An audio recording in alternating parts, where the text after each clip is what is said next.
Nako, good afternoon, good evening, good wherever you are. This is going to be a World War C.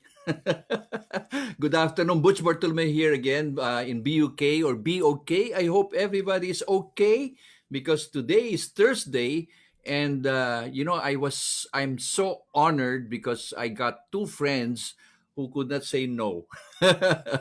And despite their busy schedule, I know their time is of essence. But let me just share with you before I introduce who they are, because you know already, Brad and Amor Maclang of Geiser Maclang. Uh, but before we do that, let me just share with you some of a story which is actually befitting this couple. Nakakatuwa because bagay na bagay yung kanilang story, no? Itong story natin ng BUK. And I always say, be like a tree and let the dead leaves drop. Nice, no? Uh, the lesson is the tree does not hold on to the dead leaves, and the dead leaves had a purpose when they were fresh. But now they have to fall to give way to the new leaves. This simple yet inspiring quote is a reminder to let go of things, thoughts, beliefs, relationships, people, possessions, etc., that no longer serve you, and instead refocus your attention and energy on the things that matter. Only when you let go of the past can you open yourself to the future. Amazing, right? So again, without further ado, let me call in our friends. Okay, our friends who are just eager to share with you a lot of things. Let me call the ladies first, Amor and Brad. Oh, hey, how are you guys? Hi. How are you, Brad? Very And good, Boots. Amor? There you Very happy to be here, Sir Boots. there you are. Again, thank you very much for allowing me or accepting this invitation. No, but again, one of the things, siguro, that we can talk about, Brad and Amor, is what is really communication, especially you. I mean, you're running your company. Imagine 20 years, Geiser Maclang, 20 years, and still growing. And you were there at the beginning. You were there at the beginning, and like I said, the thanks actually is coming from us. We're very grateful. I didn't even know what this was, but I said if it's anything that Sir Boots asked, if we can do it, done. Very grateful, Sir Boots. Right, right, right. And I know that you guys are so dynamic. It can be a big help to a lot of entrepreneurs.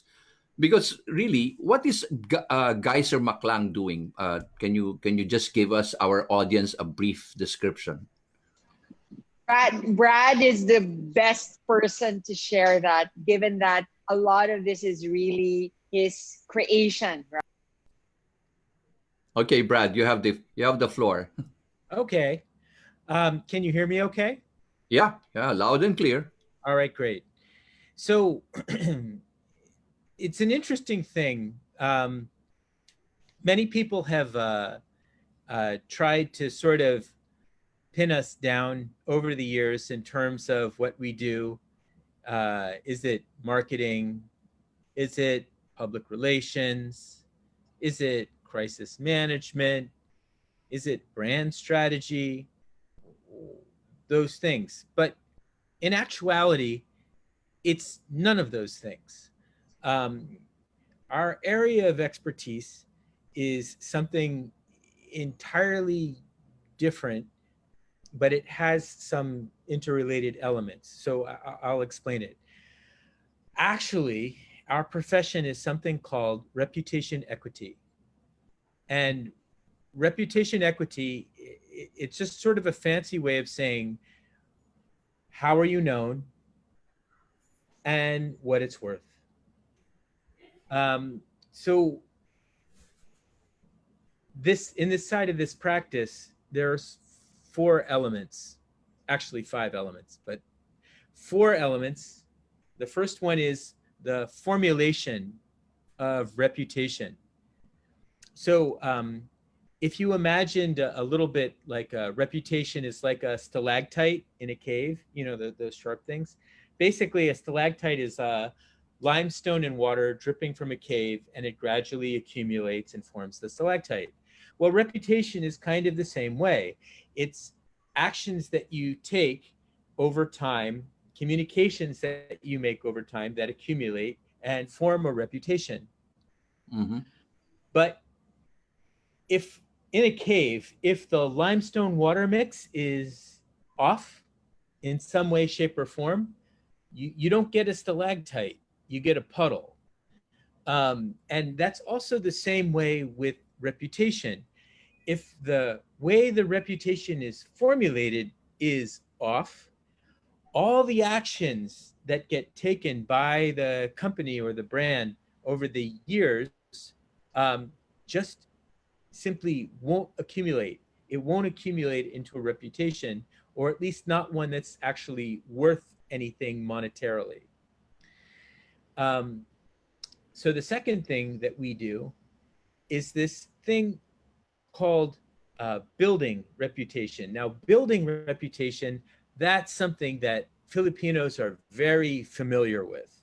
This is this is where all the marketing and public relations and digital marketing and that's what everybody knows about. Yeah. Um, the third thing is this thing called transformation of reputation. So, what's we have an expression: reputation precedes revenue. Yeah. Um, It's true. so, if you're not known for it, you can't really make money in it. And sometimes what will happen is corporations, they'll do things like line extensions, or they'll move into different directions, or they want to reposition their business or things along those lines. And well, they don't really know how to do that. And that's transformation of reputation equity. So that's also something that we do as well. Mm-hmm. And then the fourth thing is the defense of reputation equity. And that's sometimes called in some circles as crisis management. And currently, I think Geiser Maclang is, I don't know, top three in terms of renown for that particular aspect of of business. Um, and that's in essence what we do. There's a fifth thing. It's called measurement of reputation equity, and we'll be having that particular service next year. We created our own proprietary system specifically for the Philippines that allows us to apply a direct peso value to reputation equity. So we're just in the process of doing our final review of it, and then we'll be rolling it out next year. So Right. that's us, and that's what we do. Okay. Amor always likens it to the movie Inception. Amor is the now the face. Okay. Amor, you've been a multi-awarded person. Really, I'm so excited. And by the way, let me do a shout out to Tats Loksin, our good friend in Singapore. No, when she found out that you will be my friends on Facebook Live, she was so excited.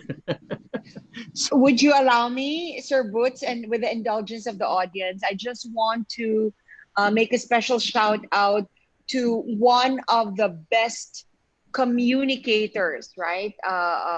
For both the private and now serving the public sector, Miss Margarita Loxin Chan, who's right now domiciled in Singapore.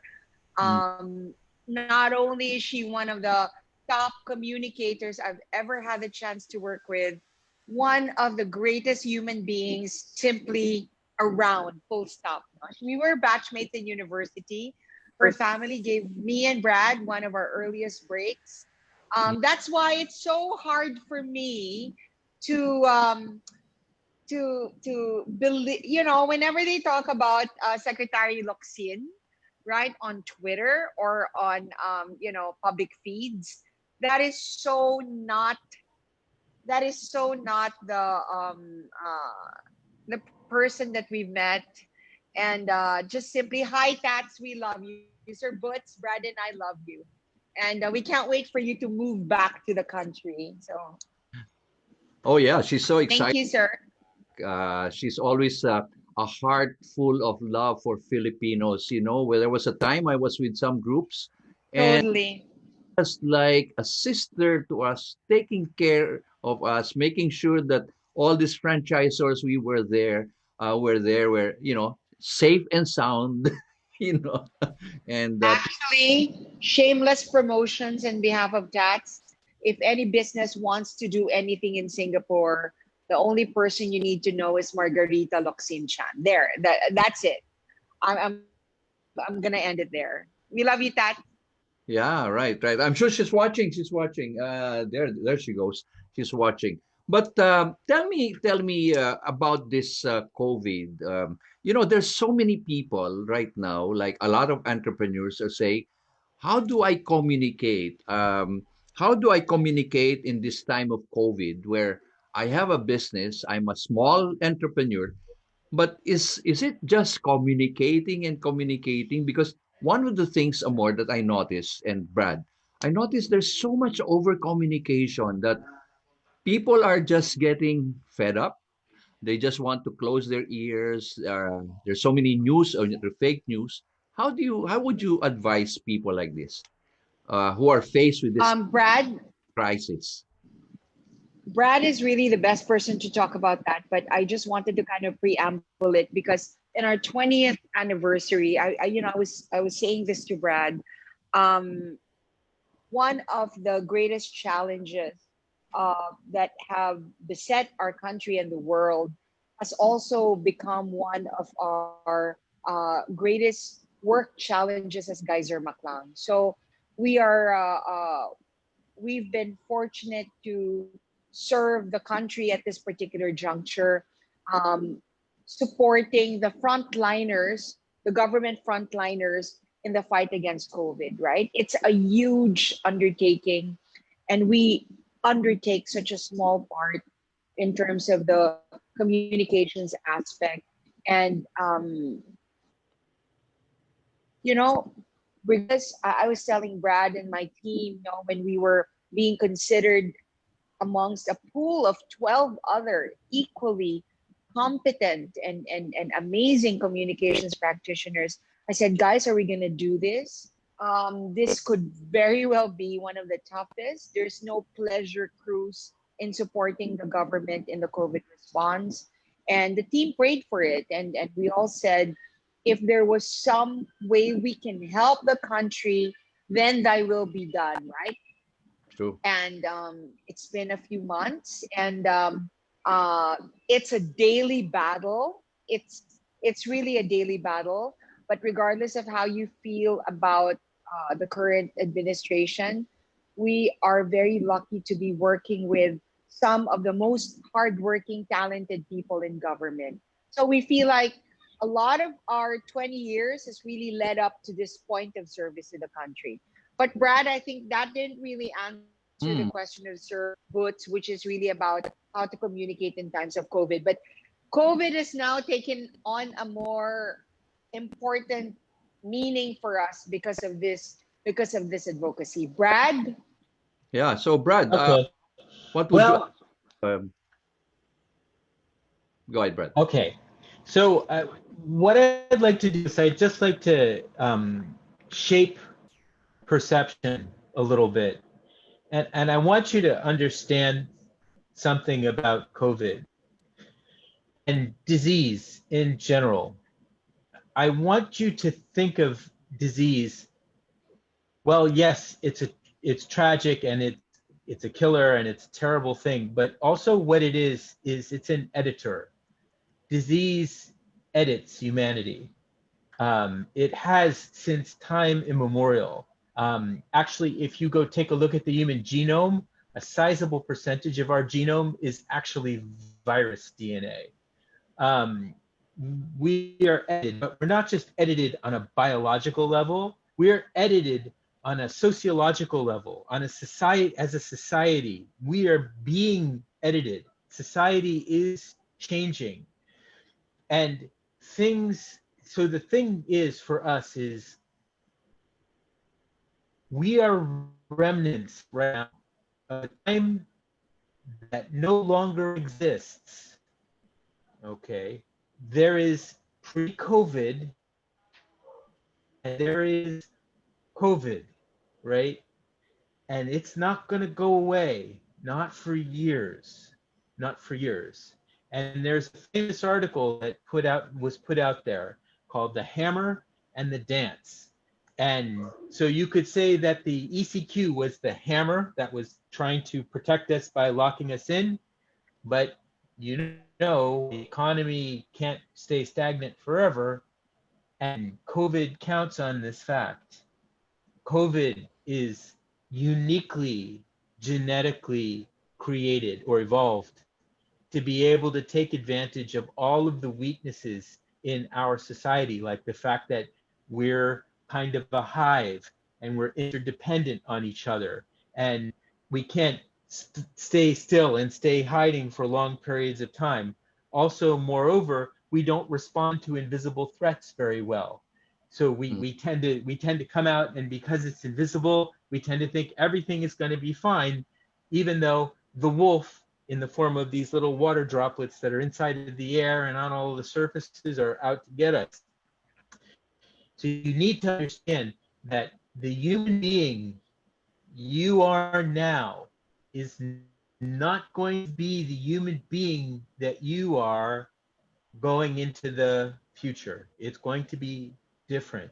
Your values are going to be different. The things that you worry about, you didn't used to worry about the idea of every time you step out of your house, you're now stepping in harm's way, right? You would think that if maybe you were in a war zone, if you were in Fallujah or something like that, there's bullets and IEDs, and that was what was editing us maybe a decade ago, the whole terrorism discussion. But it's not anymore. It's the disease discussion. I put that out to you because what does that mean if you're a business and you're trying to communicate your business? It means that you have very rigorously stop looking at the past for your answers. Because if you go into the past and start saying, well, this is what worked before and this is how it worked, and this company this branding campaign and this company had that branding campaign, well, to use the vernacular, patay, um, that is the best way to kill your business. Right now, what we're all doing is we're all in the process of feeling our way out. But I can tell you one thing that doesn't change about the way that humanity operates, especially on a societal level.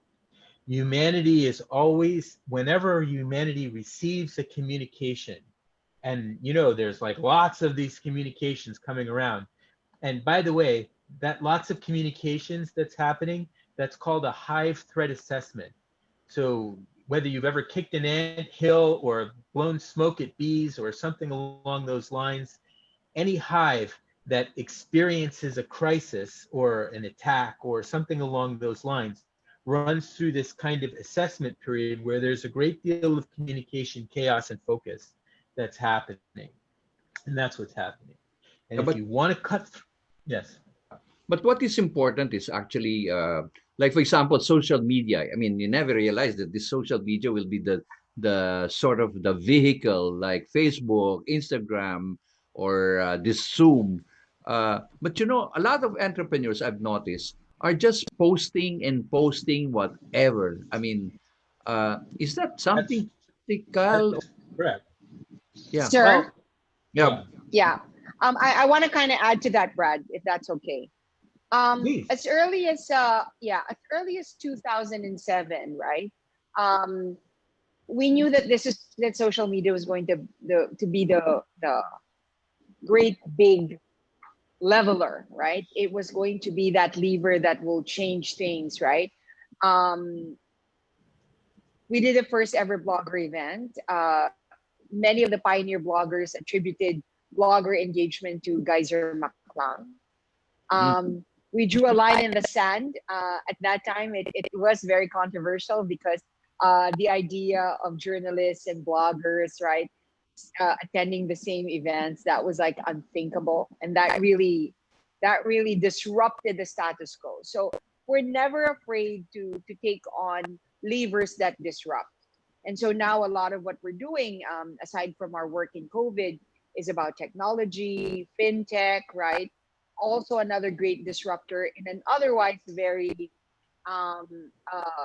financially excluded country. But anyway, going back to COVID and social media, um, and Brad has really instilled this in me. Um, Information and communication in a time of COVID is not just about case bulletins and case information or CFRs, meaning case fatality rates. It's not about the statistics. It's all about behavior modification. It's all about a new sense of situational awareness. And this is the role of communicators, all of us, right? Listen, COVID's not going to go away anytime soon, right? Let's face that fact. Second, we need to be able to start opening up our lives, not just the economy, because opening up the economy presupposes that the onus of opening up will come from just the big businesses, government, etc. We as consumers have a very important no we the people have a very important role we need to play, which is how do we change and retool the way we look at this war, right? What do Mm. I mean by this? How do we dress properly, no? So situational awareness and behavior modification. Given the fact that the virus is not going to go away and the vaccine is not going to appear anytime soon, it's incumbent upon us to learn how to live with the virus, not just wait for government or the private sector to do things for us, but rather how do we live in it? Like how do we dress properly?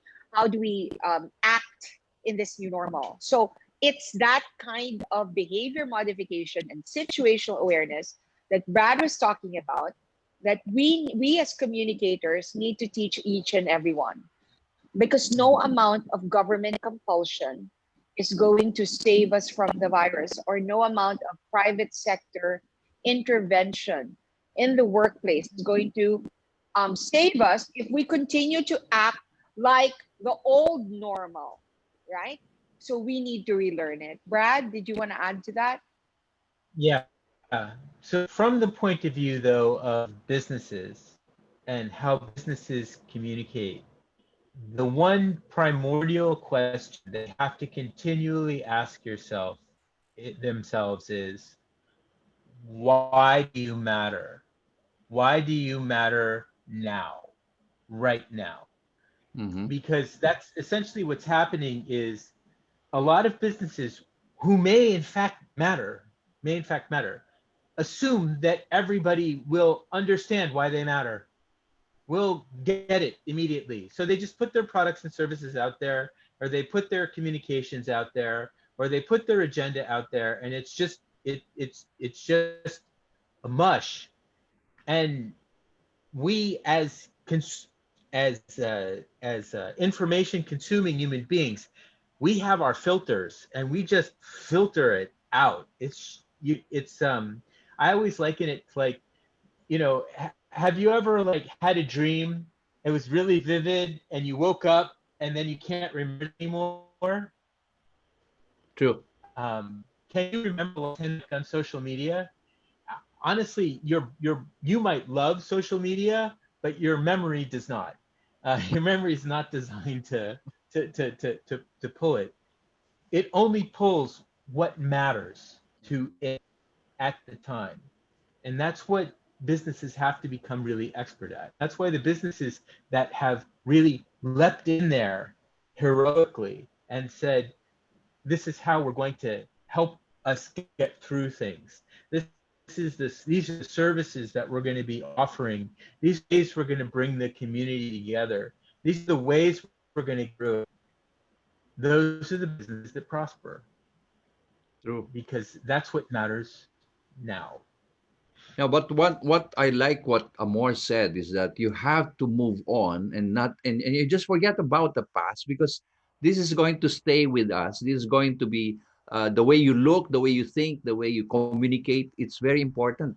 Because a lot of people, like for example, a lot of entrepreneurs would say, "Oh, I give up. I give up." You know, I said, "No, no, don't ever give up because it's a new norm." I said, you know, and they want to surrender. I said, "Why will you surrender when the whole thing has reset?" I mean, you said that the world has this COVID has edited the population. In other words, the guys who are going to survive are the guys who make a difference. And you know, I like what you said, Brad, about reputation. So how would an entrepreneur, like for example, if I'm an organization or I'm an entrepreneur, um, what kind of how will it be for a PR company like you can help an entrepreneur? I mean, people are trying to survive, but they need somebody who is a communicator like you guys. How would you tend to sort of assist them if ever they want? How would Well, there are a number of things. The first thing that we're going to be asking them again is, why do you matter? And we're going to help them. We're going to help them discover that, help them participate, because the very first thing that we're going to have to do for them is we have to reformulate their reputation. The World Economic Forum refers to COVID as the Great Reset. And that's also true for reputation. You can see that there are these mighty corporations that have been rendered mute and small because of COVID. And on the other side, there have been leaders that have emerged. There have been leaders that have emerged that have come out and practiced real malasakit for the country.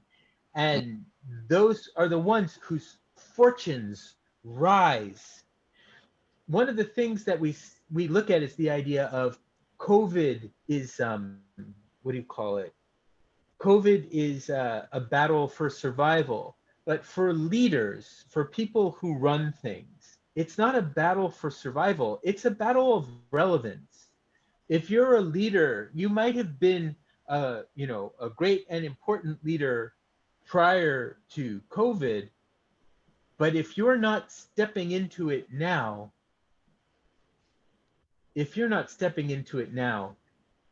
then essentially your leadership, you're probably feeling your leadership evaporate. Can I add to that? Sorry, can I add to that before the embarrassing baby photos that You are look going public, cute, so cute. that are going public for the first time ever? That's how much we love Sir Boots. No, but going back to what you were saying, Brad and Sir Boots, a message to our entrepreneurs, right? Number one, whether you are a big conglomerate, and it's easy. You're probably saying, of course, it's easy to jump and help when you're a big conglomerate. But I've also seen it for small to medium-sized businesses. Brad talked about finding your relevance and finding your purpose, which hopefully prior to you've already found out. And then second, you need to continue to be out there and be relevant. And that's the importance of communications. When you're in a crisis, it's not the time to stay quiet. It's not the time to shut up. It's the time to be able to express what you are based on your values. Then you attract the right kind of people to support you through the crisis, right? And then the best way to push your personal agenda is to actually take care of the public agenda. I cannot emphasize that enough, right? Right now, we're very lucky that we're able to choose clients based on our values as a company. So be it in areas of renewable, sustainable energy transition, right? Public health, financial inclusion, transport. So these are in areas that are super aligned not just with our values, but our values that are also aligned with the UN Sustainable Development Goals, right? The fact that we are getting paid to do these things is something that we are immensely grateful for Yes. as an organization. The fact that we continue to be requested to assist during this time of COVID, it's something we're so grateful for. But I think we just never tire, whether in good or bad times, but especially during bad times. And who hasn't had bad times? I mean, we've had bad times. We're 20 years old. We've had a couple of smattering of bad times there. True. But one of the things we never lost track of is how do we continue to stick to our North Star? And our North Star has always been do well by doing good. And this we've done even before it was sexy to do CSR and social entrepreneurship. So I know it looks bleak right now to a lot of entrepreneurs. You're not just about selling food, right? Think about others, and believe me, it'll come back. It'll come back. And True. as you think of other the public good, the rest of the ecosystem will take care of you. I know it doesn't make sense and it sounds very woo woo, but that's just how we rolled the past 20 years, right? And through good times and bad times, still we're grateful. We're really very grateful. Okay, so it's now time to embarrass your friends Let me have a with break. baby photos. I want Okay. a photo of this girl. Oh my gosh, I mean, Brad must now be blushing here. Okay, who's that? Oh, cute. Or who's that girl? So Same cheeks. cute. Okay, how old were you by in that picture? More or less. I think well, I was just born on the one on the left with my grandmother, and the one on the right, I think I was 4 years old. I mean, I had the look that says I'm gonna cause trouble one way or another. I know, especially the baby picture. I'm looking at it now, and yeah, And a lot of people are asking, who is Amor and Brad? I said, oh, you should meet them. They are a dynamic couple. And I must say, I thank you guys because you gave me some reputation that I still carry. You're the guys who gave me that the name Fran Guru. yeah, of course, the franchise guru. I mean, it was look at what that taught us. You don't change taglines through the years. Mhm. Once you sense that in people, it sticks. And it sticks for years. And it's been more than what? 15 years, Sir Butch. So Well, I'm grateful that you remember. and I remember Brad was telling me, nobody's putting a claim on it. You might as well do it. I said, oh, really? Okay. You strengthened my confidence there. I mean, I guess that's what you were saying, Brad, earlier, that reputation, no, you have to keep on, but it's a responsibility, right? I mean, Oh yeah. ability for a lot of people. And you don't have to be reckless about it, no?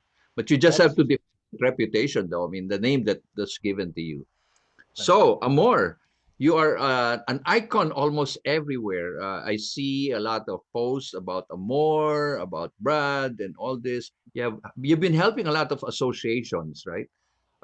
You were so involved with ULI. Um you're involved in fintech, and you're involved, I think, in Final Pitch. And what you're so how do you blend your time? Actually, sir, How do you blend your time? I mean, you're so amazing. um, I think it's really more about as soon as you realize what you want to serve, what you want to devote your life to, everything just comes, falls into place. So, case for example of the Urban Land Institute, Many of you know that we came up with a campaign, Make It Happen, Make It Makati for Ayala Land in 2012, 2013. And to this day, it's still being used.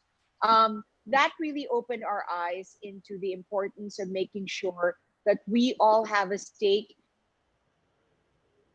in the Mm, way we do sustainable cities. And I've been this is my third year serving in the board of the leadership team of the Urban Land Institute, which is the largest real estate organization in the world. mm. Fintech is about using technology to be able to. I just had an interview prior to this. Is all about using technology to create a payment undercurrent for various verticals. So, the objective is how do we tech up various verticals? So it might be insurance, insure tech, health, health tech, right? Education, edu tech. And I'm also very, very grateful to my mentor, Dr. Tito Ortiz, Justo Ortiz, former chairman of Union Bank, former CEO of Union Bank. And I don't know why he tolerates me, but I I I I never really proceed with anything major for all of these advocacies without seeking his advice. Yet another human being who's been extremely generous of his time to everyone, right? So there's the financial inclusion part because many of our kababayans do not even have a bank account to speak of, and if you are not it's not about the bank account. It's actually about identity. If you cannot be validated by the system, you cannot receive money. Where is your sense of dignity? So it even ties back to the advocacy on the national ID system.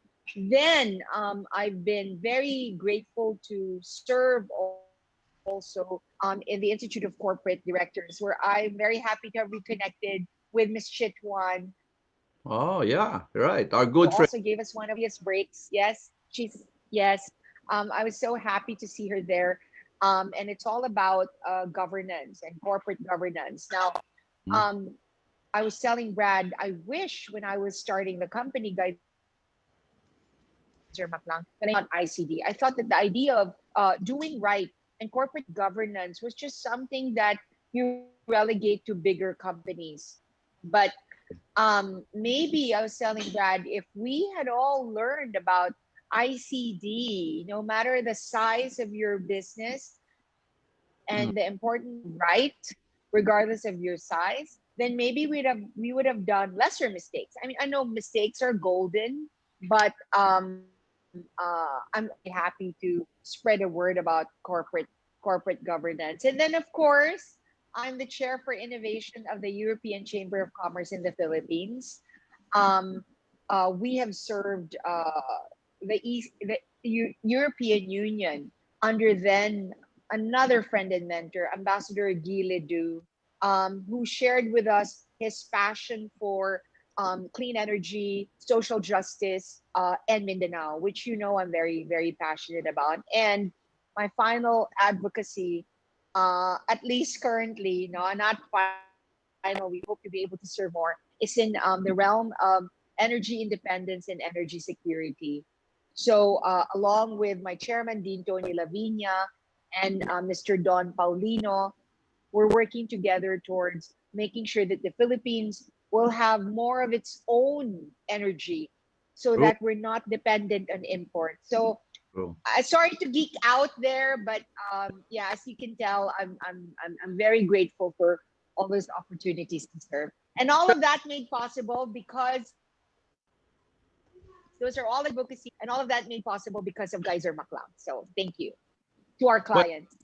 I don't want to hold you much more longer because you guys are so busy. But tell me one thing: what are the businesses that you see now emerging with this new normal? You're so in, Brad will. Oh my God, Brad has been like talking about this. I'll leave it to Brad. you're on the ground. Your ears are there. How do you see the businesses that will be surviving in this new normal, Brad? Sorry about that. I cut out for a second. You were asking a question. Yeah, Businesses, Brad. Yeah, businesses that will thrive in the new normal. yeah. Okay, well, I want to first caveat this.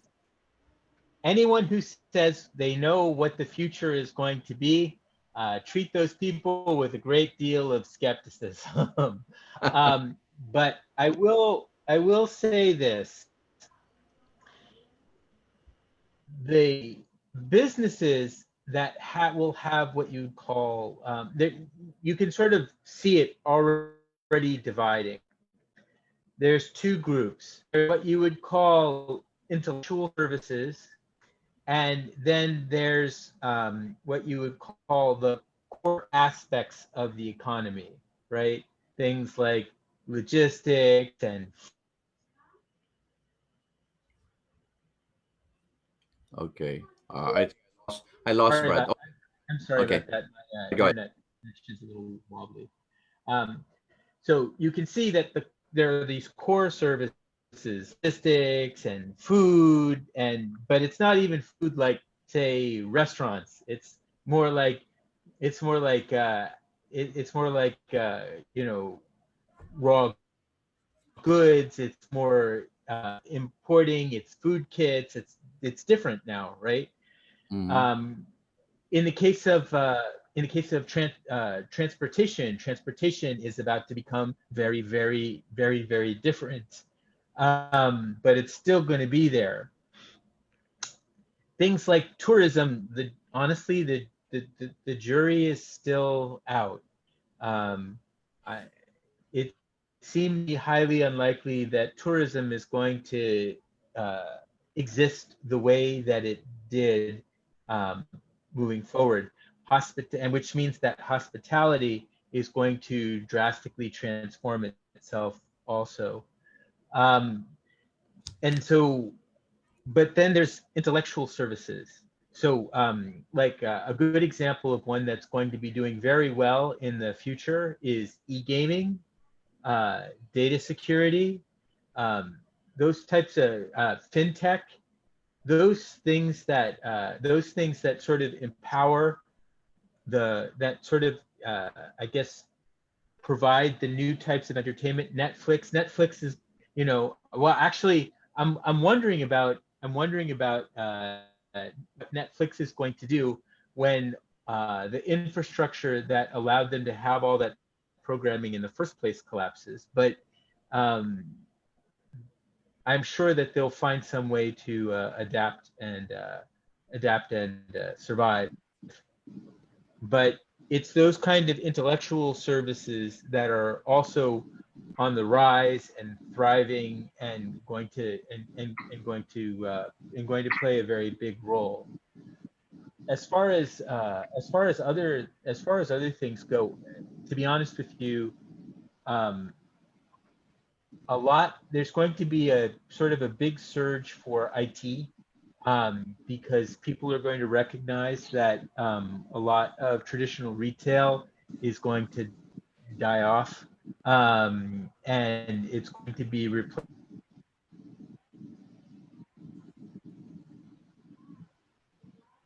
Oh, okay. So, Sorry, can I add to that? Brad, you kind of froze up. Three things very quickly. yeah, okay. Move, move people, and move things, right? So that if you're in the business of moving people and moving things, this is going to bode very well for you. Second, moving money, right? So fintech, etc., everything's going contactless, but the need to circulate prosperity has never been more pronounced. And finally, moving ideas, right? So that's where the intellectual property discussion, technology. So, e-commerce, oh my God, right? I was just having a chat with some of the biggest players in e-commerce in the country. And while 70% of their clients shut down, they experience a 250% rise in their businesses just from the remaining 30%. You can only imagine, right, how e-commerce, so that's the entire value chain from the logistics, fulfillment, the last mile, the first mile, right? So those three things: move people and move things. Second, um, uh, move money, and third, move ideas. Create revolution. So hope that was helpful. Right. Yeah. Yeah. Anyway, I think basically what we are now trying to do is just preparing our people, and our people actually, a lot of people are trying to learn financial literacy. That's true because they learned, before they say, "Oh, what savings is all for?" Live today, be happy, and worry about tomorrow. Not anymore. It doesn't work that way anymore. So at the same time, technology. A lot of people would say, "I'm too old for technology." No, no. I mean, you have to learn now. I'm sorry. I have one word for you guys. Look up Dr. Tito Ortiz. It was when he retired from his day job in Union Bank as a banker. Everyone knows him as this amazing, recognized banker. But he is now kind of like the purveyor of digital transformation at a young age of 60. I'm sorry. Anyone who tries to use age as an excuse, I just have two words for you: Tito Ortiz. Anyway, final word, Brad. What can you say as a word of Yeah. inspiration, out of kick off for a lot of entrepreneurs for this COVID, for this World War C that we have declared? Well, this is a war, and it's going to be a long, drawn out war. But I don't want you to think about this in terms, if you think about this in terms of what you've lost, you're lost. It's like what you were saying before about the entrepreneurs that you're facing who are giving up. You need to be looking at the world in front of you, the new world in front of you, the this new shaken up, undefined, chaotic order that is going to have so many needs. For example, I'll give you a perfect example. Currently right now, there's no mask that's really good at protecting you from COVID. Masks are relatively easy to manufacture. No one's designed one. No one's designed clothing for a post-COVID world. Nobody has really gone ahead and made a lot of the innovations. Look, I'll give it even perfect.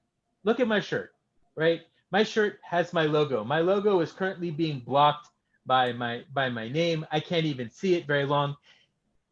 You could be making webinar friendly shirts.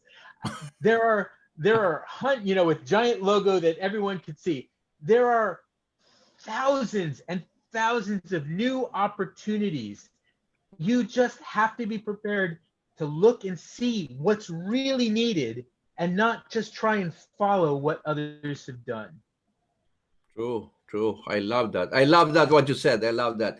Uh, Brad, you haven't changed. You are getting much better and better and better. In other words, you're like a diamond that's trying to glean out in the world. Amor. So what's up? What's final with Amor? People are asking me, is Amor running for public office? Oh my God, right? You You're, know what? yeah. I will, you know what? I will never say never to anything. I think primarily, oh wow, I've never been asked that, Sir Boot. No, I just really want to continue what it is that Brad and I have started, which is, how do we carve out our own little place under the sun, but at the same time, be able to help as many people as possible. I was just thinking about this talk, and I was thinking one of my favorite values is gratitude. And every time I talk about you, I talked about Chit, I talked about Tito, I talked about Margarita. I just can only remember like how grateful we are.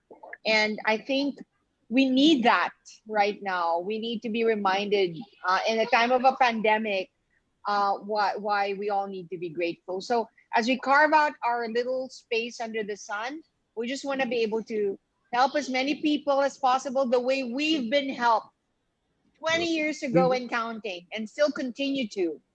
Yeah, Brad? we want We want to create unity. We want to bring people together. We want oneness.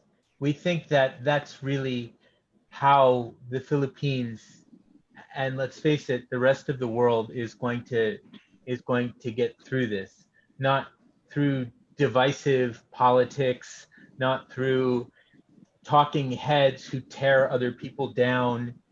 We need to come together. True. We need to start finding that basis of agreement and build from there. True. And guys, Yes. I want to prolong you guys, but you have said so many, probably a whole set of wisdom. You gave a lot, Amor and Brad. And guys, just continue what you're doing. Let's all work together as one. Collaboration, create that synergistic relationship, and really look after each other. Be grateful that you have friends like you guys. I'm so grateful. Brad and Amor still remember me. I said, "Wow!" And the world is small. Actually, the world is small, and we all need to. We just don't cannot step on each other. We just have to work and float together, survive. That's the whole essence. So again, God bless you guys. Really, I will keep on praying for you more. Another 20 more years. Another dynamic Brad. And Brad hasn't changed a lot ever since I met you 18 years ago. And You are I truly my have. friend. Ah! yeah, yeah, yeah, yeah. I forgot that it's a mortal sin. But change.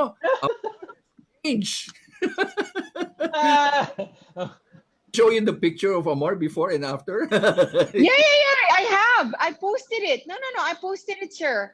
You can feel free to show it, right? The one where I was in college, and then yeah, I have that side by side. I Just really put no, no, not that one, sir. Yung I think the one prior to this. Sorry, yung college, my college grad pic. Earlier. Yes, There. that one. Right there you go. There. That's me, if not heavier, right? In college, and then a few years back. I'm not ashamed. I'm proud. It's all about new beginnings. what did you Everyone. what did you do, Amor? What was your secret? Is it an Amor diet or what? No, no. I think I'm just I'm just very happy where I am right now. And I think if you find where what you really need to do, then everything just corrects itself, I suppose. And you have a lovely daughter who's now what? Thank Who's you. your daughter now? Oh my God, 16 years old, and she's amazing. She runs. She is a lovely 16-year-old in the autism spectrum, but she's so inspiring. She runs, she sings, and recently Peggy performed to 20,000 people in the SM arena during the autism walk. That's just last January 26th. Yeah. Very, So very grateful. Thank you. uh I'm so happy you're all 20 years has passed so easily as if it like yesterday. But again, continue guys doing it and we'll all survive. I know with Brad's strategic thinking and the Lola Techi, which I forgot to note that you're the That Lola was a Yes, that's long time Brad. ago. Oh my Long God, time that's a ago. long time ago. Right. Long Lola time ago. Techi. Lola Teki. Uh, you're the one. But again, you're so brilliant. Thank you for giving us your time. And really, God bless you guys and keep it up. Just be okay. Thank you. God bless Sir Boots, and thank you. We'll Guys, always be grateful. Maraming salamat po. Maraming salamat. Maraming salamat bye. po. Thank you po.